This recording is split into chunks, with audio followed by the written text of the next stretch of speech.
Hi friends, வணக்கங்க. இன்றைக்கி நாம் முட்டை பொரியல் செய்ய போகிறோம். அதில் என்னென்னு பார்க்குறீங்களா? வெண்டைக்காய் சேர்த்து நாம் இன்றைக்கி எப்படி முட்டை பொரியல் செய்யறதுன்னு பார்க்கலாம் ஃப்ரெண்ட்ஸ். இப்போ பாருங்கள், அடுப்பில் நான் சட்டியில் எண்ணெய் வச்சுருக்கேன். அதில் நம்ம எண்ணெய் காஞ்சிருச்சு, கொஞ்சம் கடுகு போட்டுக்குங்க.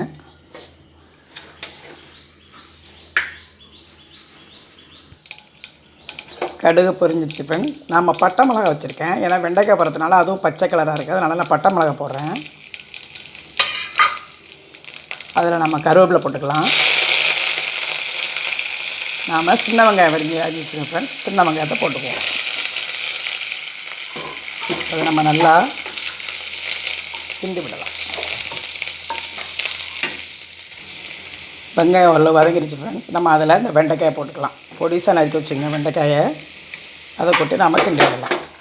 இதில் உள்ள இந்த வளவளப்பு தன்மை போகிற நேரத்தில் நாம் முட்டையை ஊற்றி அதில் கிளறி விடலாம் ஃப்ரெண்ட்ஸ். இப்போ நம்ம நல்லா இதை கிண்டி விடலாம்.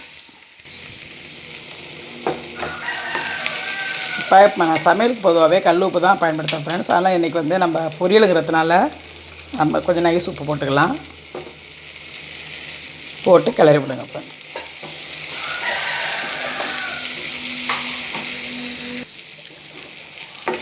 பாருங்கள் ஃப்ரெண்ட்ஸ், இந்த வெண்டைக்காயில் உள்ள குழப்ப தன்மையெல்லாம் போயிடுச்சு.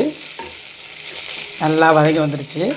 நாம் வந்து நமக்கு அந்த முட்டை பொரிக்கிறப்போ நம்ம அந்த பொரியல் கொஞ்சம் கூட இருக்கணும்னு நினச்சா ஏதாவது ஒரு காய், பீன்ஸ் சேர்த்துக்கலாம், வெண்டைக்காய் சேர்த்துக்கலாம். நம்ம வெறும் முட்டையை பொரிக்கிறத விட இந்த மாதிரி ஒரு காயோடு நம்ம பண்ணி சாப்பிட்லாம் ஃப்ரெண்ட்ஸ். இப்போ பாருங்கள், இப்போ ஒரு நாட்டுக்கோழி முட்டை ஒரு 3 தான் அடித்து வச்சுருக்கேன். கொஞ்சம் மஞ்சள் தூள் போட்டு அடித்து வச்சுருக்கேன். நம்ம இதில் இப்போ சேர்த்துக்கலாம்.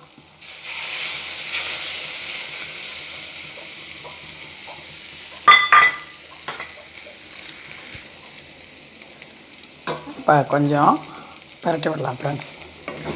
நம்ம வெறும் காயை செய்கிறதுக்கும் வெறும் முட்டையை செய்கிறதுக்கு ஒரு முட்டையோடு அந்த காயை நம்ம செஞ்சோம்னா நமக்கு அந்த பொரியலும் கொஞ்சம் கூட இருக்கும் ஃப்ரெண்ட்ஸ்.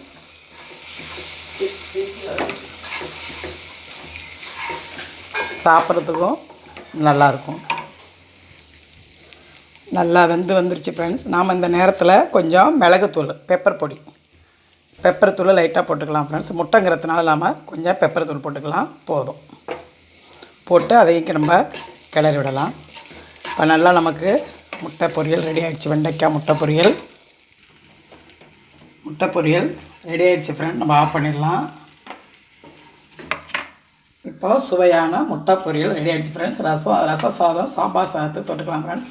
ரொம்ப டேஸ்டியாக இருக்கும். நீங்களும் செஞ்சு பாருங்கள். பீன்ஸ் சேர்த்து செய்யலாம், வெண்டைக்காய் சேர்த்து செஞ்சுருக்கேன் ஃப்ரெண்ட்ஸ். உங்களுக்கு பிடிச்சா லைக் பண்ணுங்கள், ஷேர் பண்ணுங்கள். Thank you friends.